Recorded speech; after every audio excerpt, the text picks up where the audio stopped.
우리는 크고 광대하시며 오늘도 살아계신 하나님을 섬기는 자들입니다. 얼마나 광대하시고 놀라우신 분이신지 성경을 통해서 우리는 하나님을 배우며 삶 속에서 그분의 임재를 경험하고 있습니다. 오늘도 말씀을 받기 전에 다 같이 함께 기도하실 때에 하나님의 그 크신 뜻을 깨닫는 자들이 되게 해달라고 기도하시고요. 오늘도 배움의 시간이 참으로 유익된 시간이 되게 해달라고 함께 다 같이 기도하시겠습니다. 거룩하신 아버지 하나님, 하나님의 광대하심을 깨닫기 원합니다. 그 놀라우신 축복을 깨닫기를 원합니다. 하나님이여, 우리로 하여금 오늘도 말씀 속에 유익이 되며 큰 은혜와 깨달음의 시간이 되게 하옵소서. 감사하며 예수님의 이름으로 기도하옵나이다. 아멘. 오늘은 바른 신학, 바른 생활 제38과입니다. 하나님의 뜻을 어떻게 이해해야 하는가에 대해서 배워보도록 하겠습니다. 오늘은 상당히 어려운 주제가 될 것 같습니다. 왜냐하면 하나님의 뜻이 무엇인지에 대해서 배워야 하기 때문이죠. 두 가지 측면에서 참으로 어려운 부분에 속합니다. 첫째, 전능자이신 하나님의 뜻을 찾는 것이기 때문에 인간으로서 힘든 것이죠. 두 번째는 인간은 자신의 미래를 예측하지 못하기 때문에 힘든 것입니다. 자신의 삶이 어떻게 될지 아무도 모르기 때문이죠. 인간인 우리가 어찌 하나님의 뜻을 알 수 있을까요? 물론 다 알 수가 없습니다. 연약한 인간이 어찌 완전하신 하나님의 뜻을 다 알 수 있을까요? 그러나 하나님은 성경을 우리에게 선물로 주셔서 그분의 계획과 뜻을 알게 하셨습니다. 그렇기 때문에 우리는 성경을 읽고 배움으로 하나님께서 알려주신 만큼의 하나님의 뜻을 깨닫게 되는 것입니다. 또한 성경을 읽고 말씀을 들은 후에 겸손한 마음으로 성경적인 간구를 간절히 기도할 때에도 역시 하나님의 뜻을 기도 가운데 발견할 수 있게 됩니다. 이제 많은 그리스도인들이 힘들어하는 부분은 개인의 앞날에 대한 하나님의 뜻입니다. 어떻게 될지 아무도 모르기 때문에 자신의 앞날을 하나님 앞에 호소도 하고 간구도 해보지만 한 치 앞도 모르기 때문에 하나님의 뜻이 과연 나를 향해 어떤 것인지 모르고 있다는 것이죠. 두 길 중에 생명의 길과 멸망의 길은 성경을 통해 가르쳐 주시기 때문에 하나님의 뜻을 우리가 분명히 알 수 있지만 개인적으로 살아갈 때에 앞에 나타나는 두 길은 어느 길이 하나님의 뜻인지 잘 모를 때가 많다는 것이죠. 그래서 사람들은 미래를 알려는 욕망을 가지고 온갖 종류의 점쟁이, 예언자, 무당, 마녀, 신접한 자, 제사장, 도사를 찾아다닙니다. 세상 역사를 보면 끊임없이 사람들은 자신들의 미래를 갈망했고 그래서 미래를 알려주는 방법도 다양하게 있어 왔던 것을 우리는 압니다. 하나님은 그의 백성들이 점쟁이를 찾아가 묻는 일을 가증한 것으로 여기시며 매우 엄격히 금지하셨던 것을 보게 됩니다. 오히려 그런 자들을 가나안 땅에 들어가서 다 내쫓으라고 명령하셨습니다. 신명기서 18장 9절에서 11절 14절 볼까요? 너희 하나님 여호와께서 너에게 주시는 땅에 들어가거든 너는 그 민족들의 가증한 행위를 본받지 말 것이니 점쟁이나 길흉을 말하는 자나 요술하는 자나 무당이나 진언자나 신접자나 박수나 초혼자를 너희 가운데서 용납하지 말라. 내가 쫓아낼 이 민족들은 길흉을 말하는 자나 점쟁이의 말을 듣거니와 너에게는 내 하나님 여호와께서 이런 일을 용납하지 아니하시느니라. 여러분의 개인적인 미래는 어떻게 될까요? 한마디로 우리는 모릅니다. 알 수 없습니다. 알아서도 안 됩니다. 미래를 안다면 우리는 극도의 충격이나 공포에 사로잡혀 매사에 지혜롭게 반응하지 못하고 최선의 유익을 누리지도 못할 것입니다.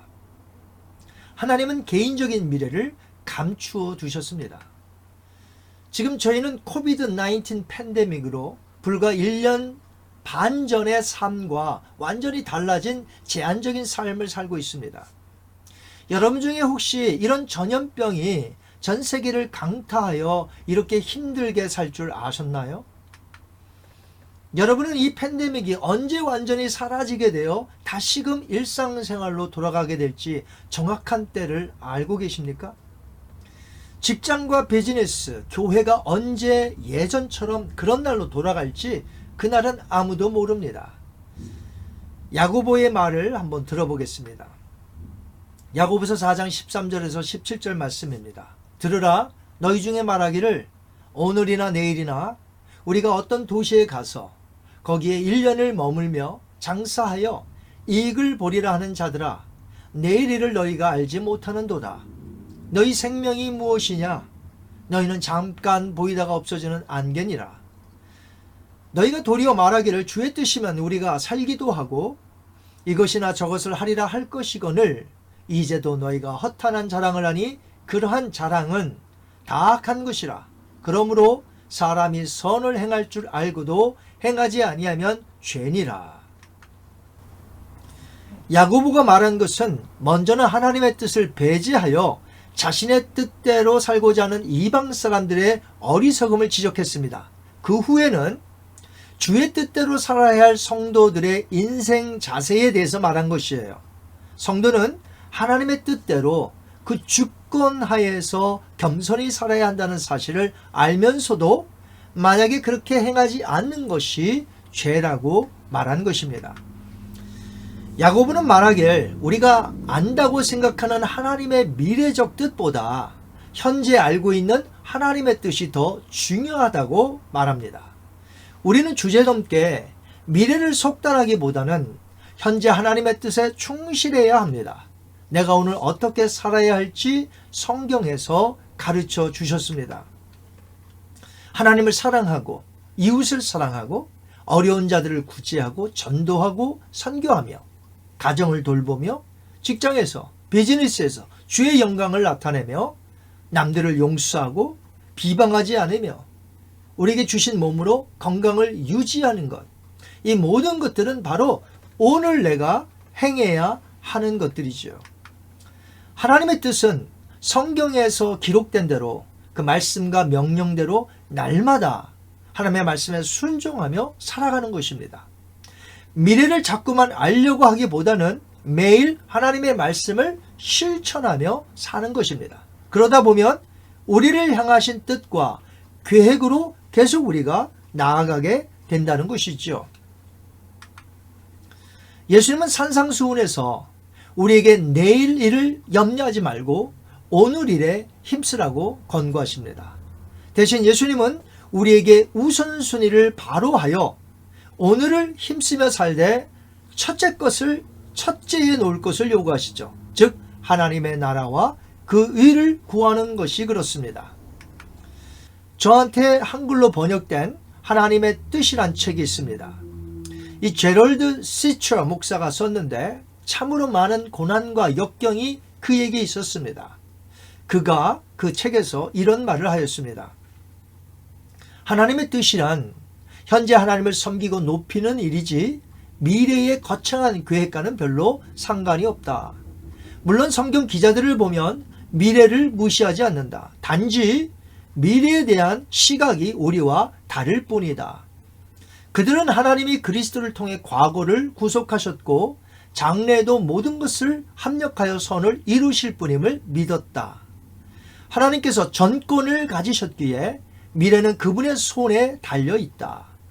인간은 유한하기에 미래를 결정짓는 데 무력하다. 그래서 성경 기자들은 신자들이 현재 살아가야 할 모습을 강조하고 있는 것이다. 여러분은 백의의 천사 나이팅게일을 다 아실 줄 압니다. 나이팅게일은 크림 전쟁 때 아군과 적군을 가리지 않고 수많은 군인을 치료해 준 사람으로 유명합니다. 그에 대해서 이런 일화가 있습니다.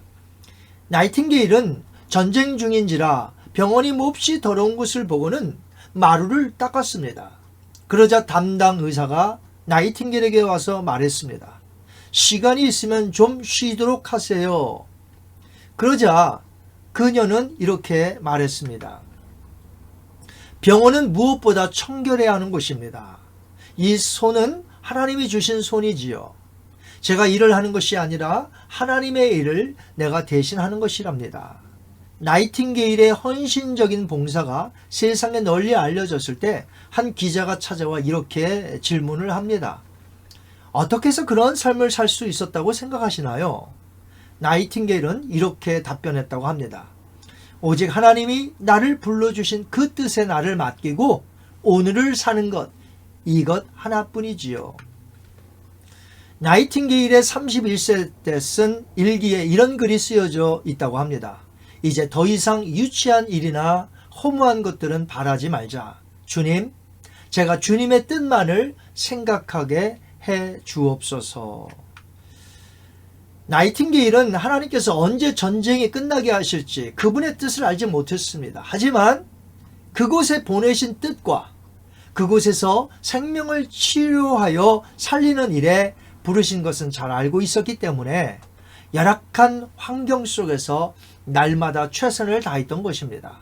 그것이 하나님의 뜻인 줄 알았던 것이죠. 하나님의 뜻은 오늘 나의 삶에서 이렇게 사는 것입니다. 데살로니가전서 5장 14절에서 18절 볼게요. 마음이 약한 자들을 격려하고 힘이 없는 자들을 붙들어주며 모든 사람에게 오래 참으라. 삼가 누가 누구에게든지 악으로 악을 갚지 말게 하고 서로 대하든지 모든 사람을 대하든지 항상 선을 따르라. 항상 기뻐하라. 쉬지 말고 기도하라. 범사에 감사하라. 이것이 그리스도 예수 안에서 너희를 향하신 하나님의 뜻이니라. 우리는 성경 말씀을 통해서 성삼위 하나님의 뜻을 발견할 수 있습니다. 죄인들을 향한 구속, 아들을 보내시어 누구든지 영접하면 죄사함을 받고 영생을 얻게 된다는 것이 하나님의 뜻인 줄 압니다. 복음을 전하다가 이제 이 세상이 죄악으로 불심판을 받게 되면 예수님께서 다시 오셔서 저 영원한 천국으로 들어갈 자와 지옥으로 들어갈 자를 구별한다는 것도 하나님의 뜻임을 우리가 알 수 있습니다. 우리는 성경 말씀을 통해서 직접적인 하나님의 명령이 무엇인지 밝혀주신 대로 정확히 알고 있습니다. 반면에 어떤 사건들을 통하여 하나님이 기뻐하시는 것이 무엇이고 미워하시는 것이 무엇인지 간접적으로 성경의 사건들을 통해서 하나님의 뜻을 발견할 수 있습니다. A와 결혼해야 할지 B와 결혼해야 될지 성경에 기록되어 있지는 않지만 믿는 자와 멍에를 메어야 하는, 즉 같은 신앙을 가진 자와 결혼해야 한다는 것은 가르쳐 주셨습니다.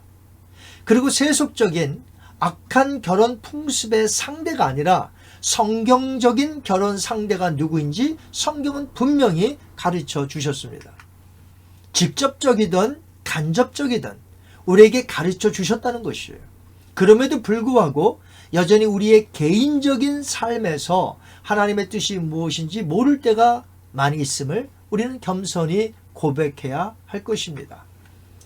저에게 침묵으로 말씀하시는 하나님이란 책이 있는데 제목에서 느끼는 것처럼 피트 그리그는 자신에게 당한 엄청난 고난에서 침묵으로 말씀하시는 하나님을 배우게 됩니다.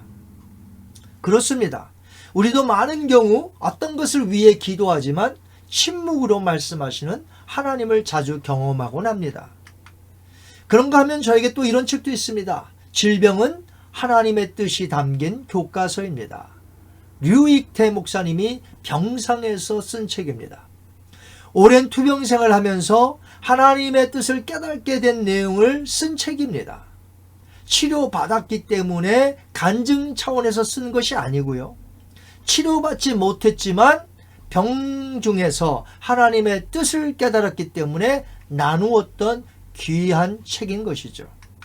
하나님의 뜻은 성경을 통해 발견하실 때 머리로서 꼭 이해하려고만 하지 마시고 오히려 하나님의 주권과 섭리에 겸손히 나 자신을 맡겨드리고 오늘 나에게 허락하신 삶 속에서 말씀에 순종하며 최선을 다하면 될 것입니다. 미래의 계획은 세우되 그것조차도 나의 뜻이 아닌 하나님의 뜻대로 이루어 달라며 그분께 맡겨드리고 내일을 위해 오늘 하루를 최선을 다하며 충성스럽게 살아야 할 것입니다. 이 시간 한번 기도합니다. 자비로우신 아버지 하나님 감사합니다. 우리가 하나님의 뜻을 어떻게 이해해야 될까? 오늘 말씀을 통해서 배웠습니다. 미래에 대한 그런 하나님의 뜻을 찾기보다는 오늘 하루를 최선을 다하여 말씀대로 살 때 하나님이 우리를 향한 계획과 뜻대로 나아가게 될 줄 믿습니다. 감사하며 예수님의 이름으로 기도하옵나이다. 아멘. 다음 시간에는 그리스도인의 순종하는 생활에 대해서 배우도록 하겠습니다.